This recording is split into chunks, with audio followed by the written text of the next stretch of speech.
maybe don't get the kind of media attention that Oklahoma does. After a win like that, you're not under the radar. Right. What do you have to do to make sure that stuff stays outside, that you continue that kind of Keep doing the same thing we've been doing it. Just focus on the internal effects instead of worry about all the external like distractions and stuff like that. We just try to keep the main thing. We understand and we knew exactly what would happen. If a big game like that, we win, everybody will show us love, and if we was to lose, they'll bash us. So we understand what the key is, and we just tunnel vision on the focus. And that's what we want to keep doing right there. Talk about your defense in the red zone, man. It seems like the shortened field, y'all kind of get better as it goes on. What's that about there? It's just being docile and disciplined, having the understanding that you want to just be. You don't want to get them in. They're not in until they in. That's the mindset that we have, and we just can't. We just have the will and just the hungry and humble, how I said before. I'm sure you've already talked about that goal line stop a lot, man. Was it willpower? Is that what it is? It's just being docile. Coach had a great game plan. We just followed it. That's exactly what it was. So yeah.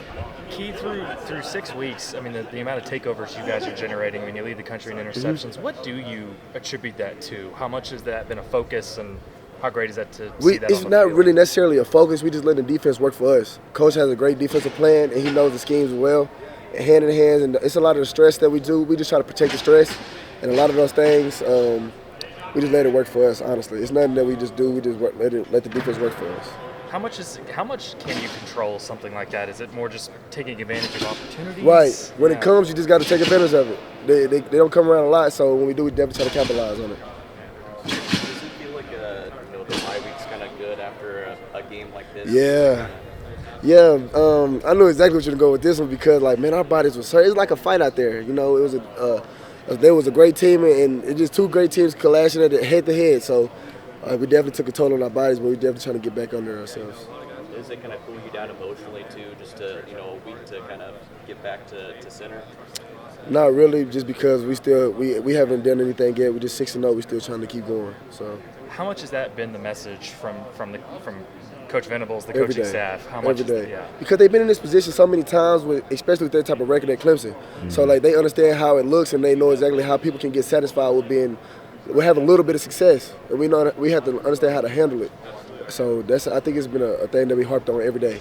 Do y'all talk about it at all? You're kind of bowl eligible now. Right. Does that go through y'all's minds at all? We have one goal, and it's to get to that big boy. So. After the game, Brent kind of compared the defense to the 99-2000 defense. What do you know about that team, that defense? I know that they wanted it and they fought, and they were just somebody that, like Coach talk about all the time, they saw and they just kept getting better and better every day, and that's something that we try to do. And we know it's hard because if it wasn't as hard, everybody would do it. So we just try to keep our feet under us and just keep stepping one step at a time. Does that feel like a good comparison for you? Of course it does, especially who doesn't want to get compared to a national championship team? So of course it does. Thanks. No, appreciate you, man.